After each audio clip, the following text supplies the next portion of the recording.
History happened everywhere. The verdict. This is our after show podcast where we look back at the most recent episode, number 74.5, adding insult to injury in Yorkshire during the 1500s. This was our Yorkshire Day special. So if you haven't listened to that, go back and check it out, or else there will be spoilers ahead.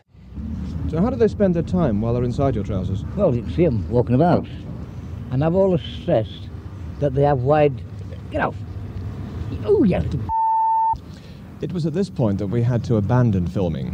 One of the ferrets had sunk its teeth into a tender part of his anatomy and refused to let go. Mr. Mellor gritted his own teeth, administered medication, and said yes, he'd had worse before, for in the fast-moving sport of ferret legging, such injuries are commonplace.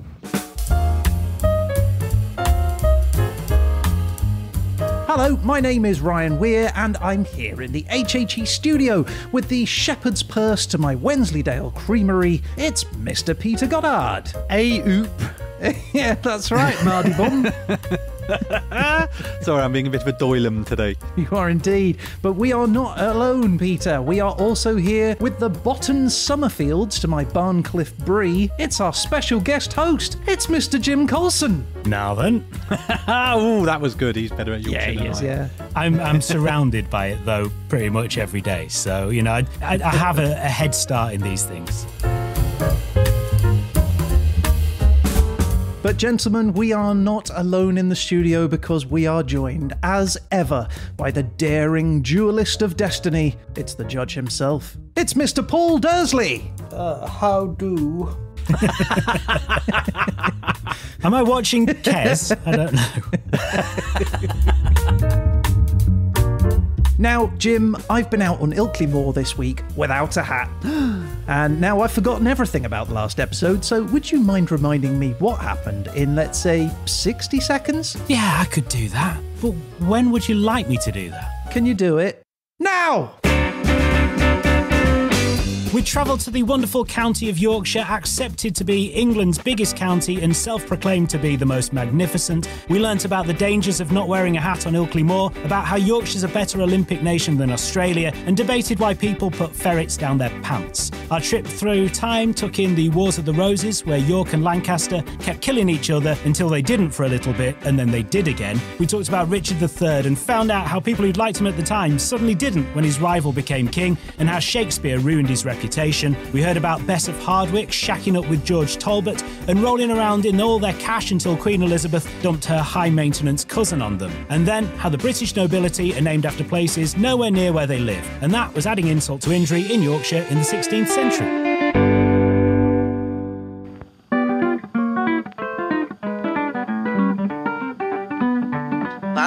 Last week's episode done, summarised nicely, nice one son. Now we're over to young Dersley, who's gonna tell you what he thought of thee. He'll take you apart without any care. He's the lovely Paul Dersley, the lovely Paul Dersley. Ah, yes, I remember now. A lovely trip to Yorkshire. Jim, I had a fantastic time. I thought we learned a great deal about insults, about injuries, about humped kings and queens that could barely fit out of a doorframe.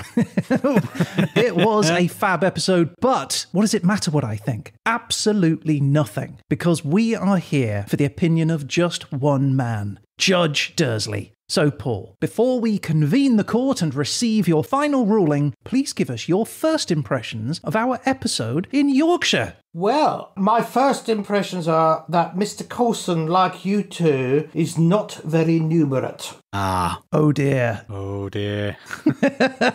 What's he got wrong? Can you please tell me the area of Yorkshire in square metres? Yes, yeah, I realised I did square kilometres, and when I meant to say square miles, I said square metres. Obviously, I was doing that to fit in. You know how it is, you've got to try and fit in with the cool kids, and Pete and Ryan are so terrible, I had to kind of make it sound like I was too. That's my defence, and that's what I'm sticking to. Okay, at least you had square metres as opposed to metres squared. We've already had this. Oh, you can't tell you how many times I went through the script and made sure that I'd got that right. I'm That's so pathetic. I'm absolutely in awe and also in fear of this meeting. That's how he likes them. Yeah, it is, yeah. Really, the best way to fit in, you just got to come in and take down the hardest one in the prison yard. So that's what I'd suggest you do. Take on the judge. So you need me to have a go at him. If you would. If you wouldn't mind. Are you trying to drop my grade? What? There's no history of sabotage on this show. Absolutely shocking. Really is. You did bring a shiv, right?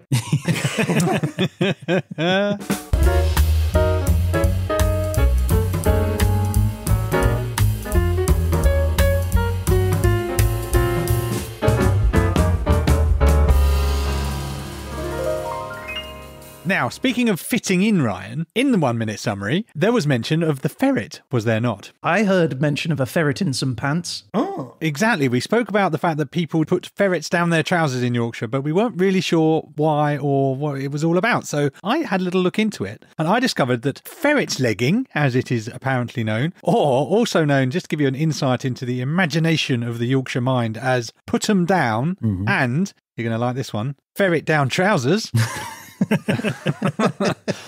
I don't feel like marketing spent a lot of time on that, to be honest with you, but okay. There is a theory that it originated at a time when they would use ferrets to put down rabbit holes to chase rabbits out for hunting, right? And apparently there was a time when you weren't allowed to do hunting. So poachers would have illicit ferrets and they would sneak them around by containing them within their trousers. That's the theoretical origin. But it was competitive. It was who can last longest with a ferret down their trousers. But it started out in 1972. Apparently there was a resurgence in the 70s and it was particularly popular with miners, according to a couple of things I saw. Well, they had very little else to do. But yeah, in 1972, the ferret legging record was 40 seconds, right? But then they made great strides. In 1977, Edward Simpkins set a new world record of 5 hours and 10 minutes. Wow. Did he have to feed the ferret? Like, that sounds like a euphemism. I think I'm just going to feed the ferret. All right, don't tell me anymore. I guess the ferret was eating him, actually. Right. He only had one ferret. You're supposed to have 2 ferrets down your trousers, it seems. One for each leg. That makes sense. Yeah, okay. But then enter the legend of ferret legging, a retired miner named Reg Mellor from Barnsley in 1981 at the annual Pennine Show at Holmfirth, Yorkshire, broke the record. But then in 1986, he attempted to beat his own record, trying to cross the, and I quote, the magic 6-hour mark, the 4-minute mile of ferret legging. But apparently he put a stage on and had a crowd of people. After 5 hours, everyone got bored and just wandered off.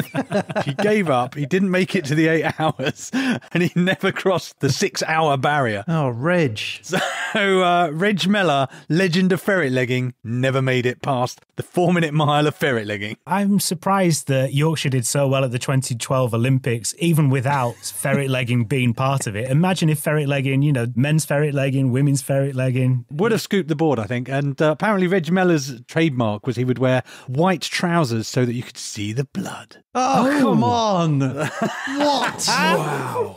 The rules of ferret legging also specify that your ferret must have a full set of claws and sharp, not filed down teeth. So no cheating by fiddling with your ferret. Who's filing a ferret's teeth? What the hell? Well, ferret leggers, apparently. Bootleg ferret leggers. What's the difference then between the older days ferrets and the modern day ones, that someone could put up with it only for 40 seconds versus 5 hours? Yes, that's a totally different, that's 2 orders of magnitude different. So something has changed, the rules or whatever. Exactly. I mean, ferrets today, they're just not what they used to be, are they? They haven't got the get up and go of the old time ferrets, have they? Lazy ferrets. Some people have ferrets as pets. Yeah, apparently they're quite lovely, but they're also vicious. Are they the ones that if they bite you, they won't let go? Yeah, there's a famous clip of Richard Whiteley, the TV presenter from Yorkshire, famously was interviewing a ferret handler and the ferret latched onto his finger and wouldn't let go. It's quite a famous outtake. All right, let's just do a quick survey. How long do you reckon you could last ferret legging? Well, The way I read it, they have needle-sharp teeth and razor-sharp claws. So I'm going to say not putting it down my trousers. No ferret for me, thank you very much. Exactly. I would be the same. Infinite, because I wouldn't put it down there. Seriously, in a competition, you wouldn't even pop it down? Well, I wouldn't join the competition, so it's a moot point. What would you pop down your trousers then, if you're not going to put a ferret down? Hamster legging, it's not as high stakes, is it? It's like the lower leagues, isn't it? A sea cucumber.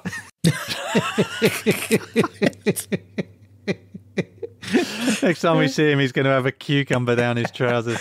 Haven't we all done that? I thought he was pleased to see me. No, a sea cucumber. It was an animal, wasn't it? Not a plant. I'd have a sloth down my trousers. I had a chinchilla. That'd be nice. Did you know sloths have very interesting lavatorial habits? I did not. Yes, they effectively have a lavatory where they all go to, and so they sort of slowly lower themselves down a tree trunk and then do their business and then slowly pop out again, and then the next one comes along. For children, that must take a lot of learning if you're a child sloth, because my children only go to the toilet when they're absolutely desperate. And if they were sloths and they had to get all the way down the tree, I mean, that would be disastrous. It really would be. It'd be very slippery, wouldn't it? Oh, it'd be awful. I've seen a sloth. Up close. I was in a boat. Was it swimming? Or was it captain? No, it was coming down a pole. What was the pole doing there? Was he the captain? He was there with his wife.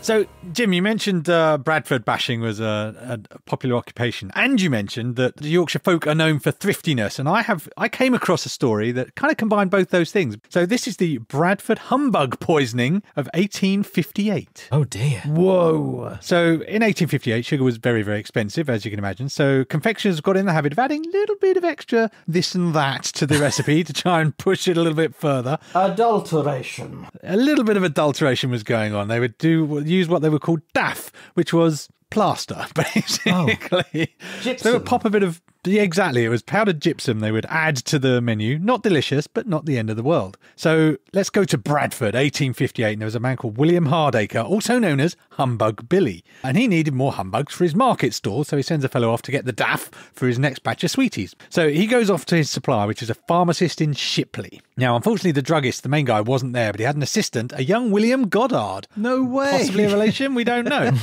But William duly nips to the attic to fetch the not entirely vital ingredient of daff. But unfortunately, William Goddard brought out the wrong white powder. Instead of delicious plaster, he brings out 12 pounds of arsenic trioxide. Oh, whoa. Arsenic. Why did they have that in the attic? That makes no sense. He was a druggist, right? It's just a pharmacist in general, right? Pounds of it. 12 pounds of it. So the ingredients go to the sweet maker to make humbugs. The sweet maker goes, oh, these look a bit odd, but yeah, no, never mind. For the next couple of days, the sweet maker ended up vomiting with pain in his hands and his arms, but he didn't realise it was the sweets still. The sweets then go to Humbug Billy, who also notices they're looking a bit odd. He's a canny businessman. He's a Yorkshireman, though. He goes, they're not right. I want a discount. He gets a discount on his sweets. He sells 5 pounds of these sweets. It's about 2.3 kilos. Each individual sweet, they discovered, had enough arsenic to kill 2 adult humans. 21 people died from eating these sweets, and 200 or so more became really ill, including Humbug Billy himself, who had one of the sweets. They initially thought it was cholera, actually, and then they found that the problem was the sweets.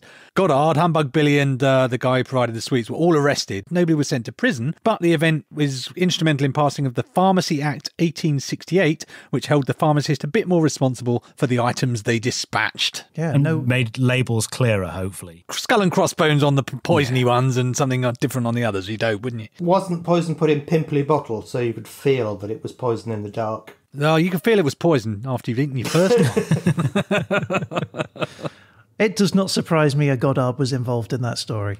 They're very disreputable characters. I was surprised that, Jim, you don't know the definition of riding. No. Is there a better definition than a bit more of a big county?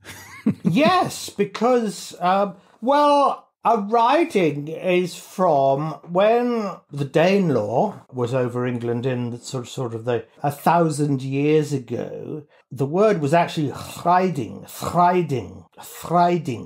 And riding is actually Norse for a third. So there are always ever 3 ridings. That's why they had to get rid of the third riding, but they didn't, because they moved one of them. They could have had South Riding, West Riding and North Riding when they got rid of East Riding to always keep that 3 going, but they didn't. They chose not to. Yeah, well, they obviously didn't know the meaning. Although saying that, Tipperary in Ireland used to be divided into 2 ridings, but they obviously didn't get the message. The other thing that comes across is ridings are themselves divided into... Walkings. No. Joggings. Well, do you know what a wapentake is? I've no idea. I tell you what, wapentake is the name of a lot of bars and things in Yorkshire. There's a lot of people who've taken that word and used it. But I've always just gone, oh, wapentake, yeah. I don't really know what it is. Well, a wapentake is, again, the Norse term for 100, which is used in other counties. So it's a subdivision of a county. But, of course, which riding was York in? It's not in a riding. I think it's not in a riding. I think it's its own place, like Washington, D.C. In the same way that Kingston upon Hull is not technically in the East Riding, its own city-state. There were 2 things. It was York and Ainsty, A-I-N-S-T-Y, which are right in the centre of Yorkshire. And they were not part of any riding. I'm learning a lot about Yorkshire, and yet I'm still a little bit confused. But I'm quite interested in sort of old counties of England and bemoan that they were got rid of, because a lot of traditional Yorkshire is in Lancashire, and quite a bit of traditional Lancashire is in Yorkshire. Oh, Barnoldswick is a village that is, I think, if anything's going to reignite a war between the 2 counties, although, as we've mentioned, it is not strictly stuck into Lancashire and Yorkshire, but it's the village of Barnoldswick. People get very cross when you say it's in the county they do not think it should be in.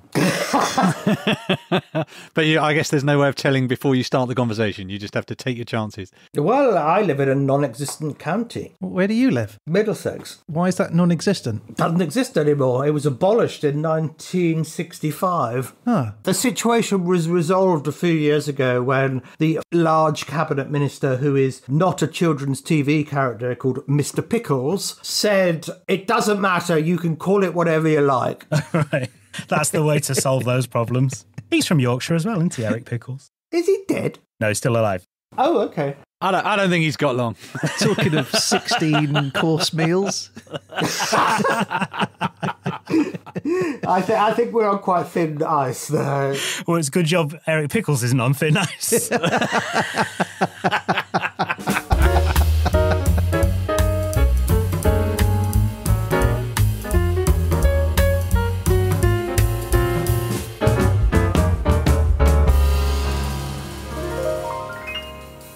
I mentioned in the episode that Edward IV died possibly apoplexy brought on by excess. Oh, yes. But what I didn't mention was that his Edward IV and also Richard III's brother George, who'd opposed Edward at one point, tried to overthrow him. He was arrested and Edward put him up for execution. And once again, the story is, because no one knows for sure, story is he said, how would you like to be killed? And George went, I'd like to be drowned in a vat of Malmsey, please, which is a sweet wine, which is his favourite. So on the 18th of February 1478, that's what they did. They drowned him for treason in a big vat of wine. Wow. That's amazing. I mean, it was fun for the beginning, but rapidly went downhill, I suspect. I would think a little worm in tequila is one thing, but a human in a bottle of Malmsey. Are you supposed to swallow the human at the end? I don't know. Oh, who knows the etiquette? You'd have felt a bit dodgy about taking a glass of wine from anyone for a week or so after that incident. Yeah, you? just... You want some wine? Where'd you get it from? Very, very cheap. Once again, they are a Yorkshire family. Richard of York is the dad, so, he would be thrifty. He'd be saying, come on. Bargain on this. We're not going to waste the rest, are we? Come on. Yeah. Okay, so, in your introduction, you talked about Richard III. Well, his dad, as we said, is Richard Plantagenet, one of the royal families between the House of York and the House of Lancaster. And one of the many battles of the War of Roses, which is the Battle of Wakefield in 1460. Now, at this point, Richard III was 8 years old, and his dad, Richard Plantagenet, Duke of York, he faces off against Henry VI's wife, Margaret of Anjou. And it did not go Richard's way. The battle started out completely bad from the start. He was outnumbered, but his army was ultimately crushed entirely, and he had his own head removed. But the insult to the injury was that Margaret of Anjou then ordered that Richard's head be preserved and then displayed on a spike over the western gate of the city, known as Micklegate Bar, and made worse by the fact that she wanted a paper crown put on top of his head as a form of sort of mockery over his wanting to become king. And his head stayed there for a year until his other son, Richard III's brother, Edward IV, retrieved it and buried it. And today there is a legend which says that Richard Plantagenet's headless ghost can be seen walking around Micklegate Bar, while others say that his head can be seen appearing to people in shop windows. I'll be honest, I've seen a few people staggering around Micklegate Bar before, but that is not necessarily because they were headless. They're more like they were legless. Why specifically shop windows? I don't know, but that just seems to be where people say they've seen him. Yeah, almost as if they've got a vested interest in having a story to attract people in for some reason. Yeah, to their shop, yeah. Oh, yeah. Bess of Hardwick. Yes. Her house didn't it have like the most windows of any house in the world? Yes, she was obsessed with windows. More window than building, I think was one quote. Sounds great. I totally approve of this best interior and exterior design approach. Now, she was, as I said in the episode, she was one of the richest women in the country at the time. She was favoured at court with Elizabeth I as well. And she was famous for building all of these massive buildings. And Ryan has been to one of Bess of Hardwick's estates. Have I? Yeah. What were you doing on the 12th of September 2009? I don't recall. Okay. Bess of Hardwick was born in a village, or the larger area of a village called Old Hucknall in North Derbyshire, which is where Hardwick Hall is. It still remains today. There's the Hardwick Inn, which is a pub on the grounds, and that is the village in which I got married when Ryan was my best man. Oh, no way. I'd like to just show off that I got the date of my anniversary right first time. I will be playing this to my wife. He edited it. Yeah.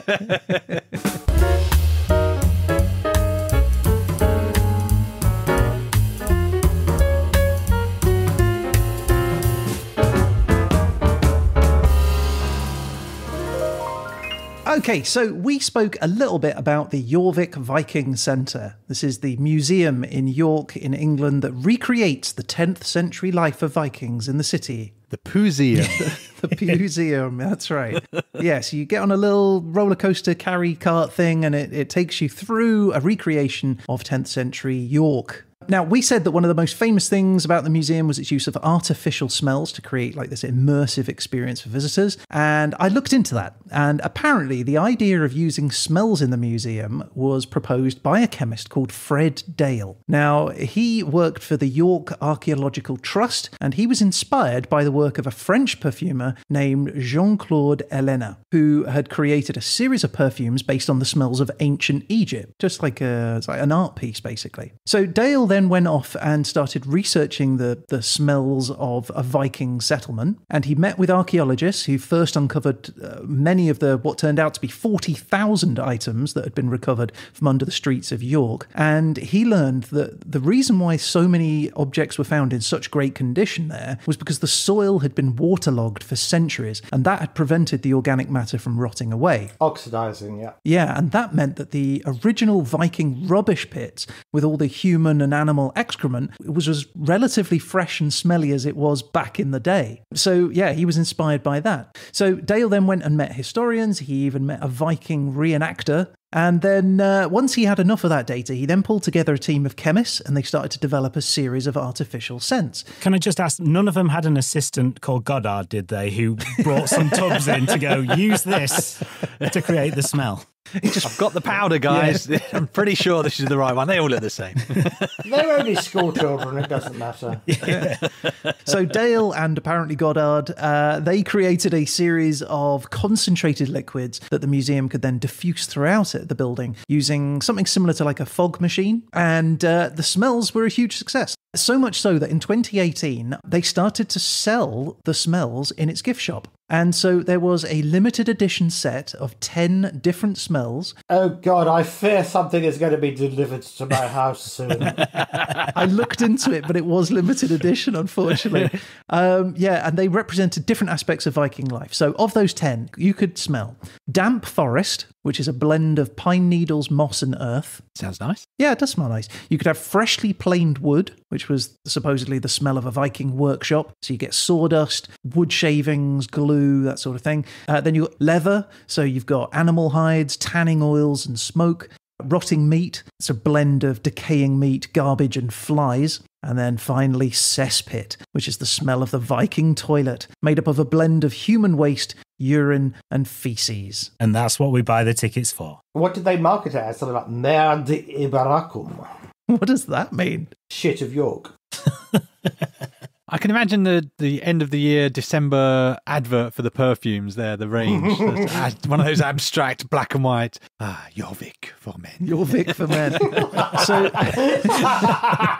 yeah, you just get an image of someone with their trousers around their ankles.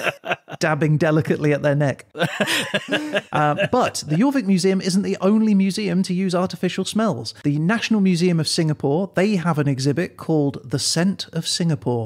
And they have... Bet there's nothing nasty there. And they have 4 signature scents, and it's supposed to capture the different aspects of Singapore's history. So there is the musky scent of ancient Singapore, the spicy scent of colonial Singapore, which reflects sort of the influence of Malay, China, and Indian influences. And then you've got the refreshing, fruity scent of Singapore's early years of independence, and the unpleasant smell of fear that represents Japanese occupation. How do they extract that? We don't want to know. What does it smell of? Japanese occupation. Yeah. But my favourite is the Museum of the American Revolution in Philadelphia. And they have an exhibit that just has one smell. And it's the smell of tea. And so this is the recreation of the Boston Tea Party where all the tea was pushed into Boston Harbour. And so you can smell the tea. You had me at tea. Yeah, exactly. Yorkshire tea.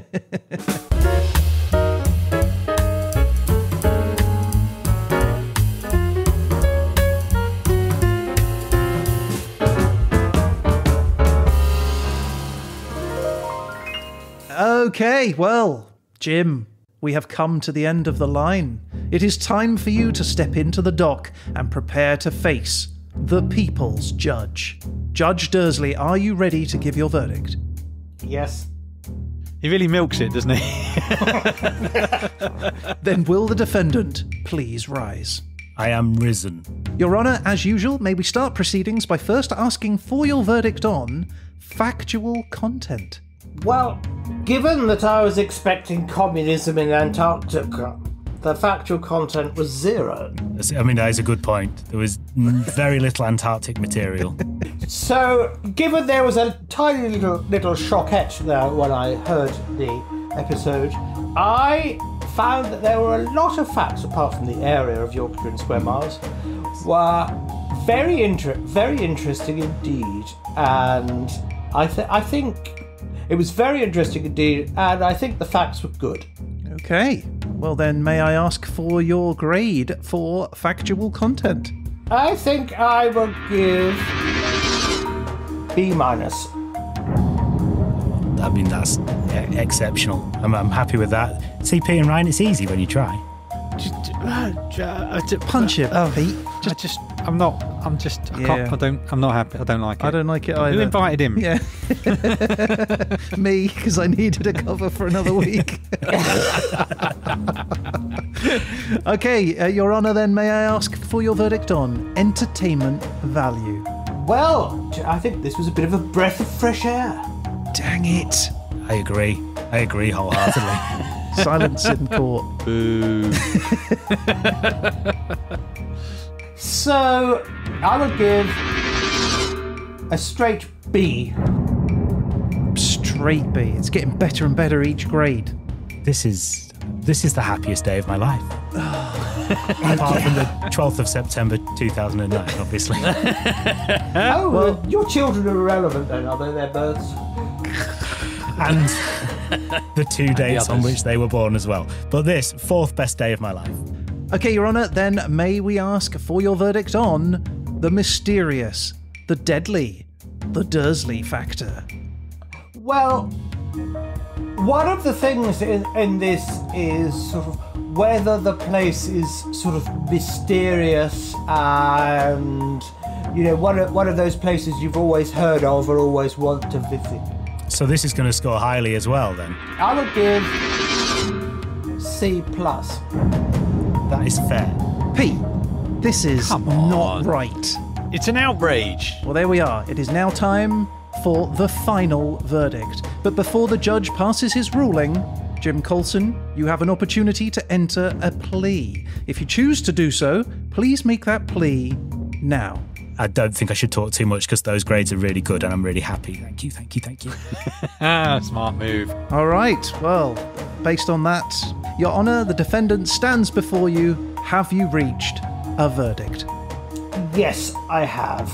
In which case, I would ask most respectfully for your ruling. So after very little deliberation, I have decided that the final grade of B-. I'm speechless. Seems generous to me. Well, there you go. How about that? Any final thoughts, Jim? I'm delighted. It's been a real adventure. I don't think I want to do one again in another 2 weeks' time, possibly not another 2 years' time, because it's hard work. Are you sure? Stop trying to replace us. It took over every waking moment of my life. It does that. It does do that. Yeah. Now imagine it's communism in Antarctica during the Triassic. I have already subscribed and cannot wait until that pops into my pod player of choice. Yeah. That'll probably happen.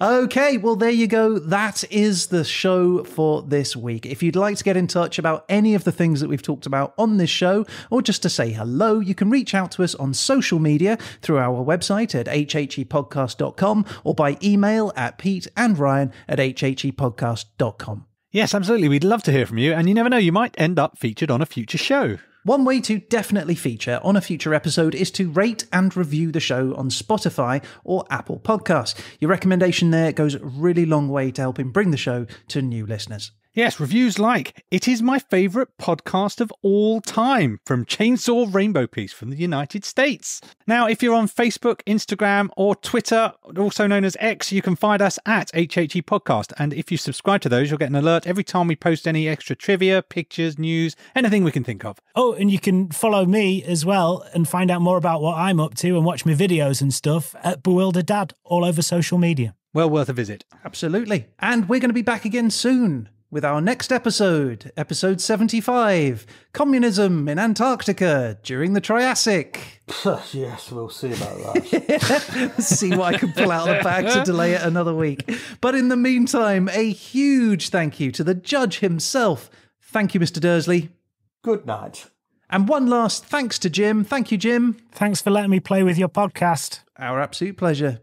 And that's it. I guess all that's left to say now is... You've been listening to...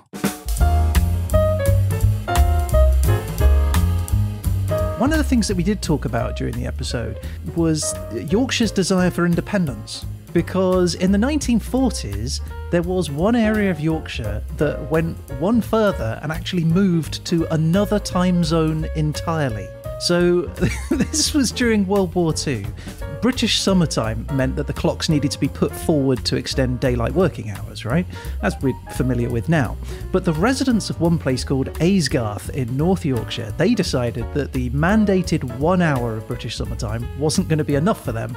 So they just unofficially implemented Aysgarth time, put the clock 3 hours ahead of GMT, so all the farm workers could then make the most of daylight hours. And so, for the summer of 1944, one part of North Yorkshire found itself in the same time zone as Uganda, Azerbaijan, and the United Arab Emirates.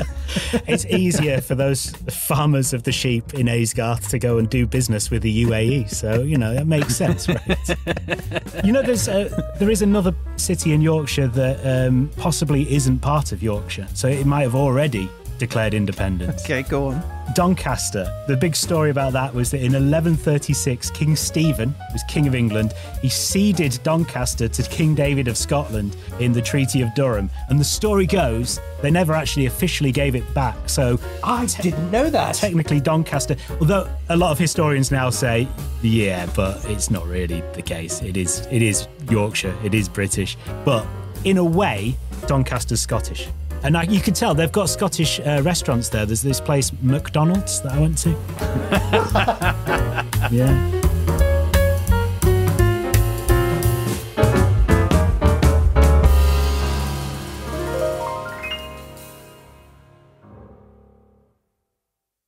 You never mentioned the Yorkshire flag.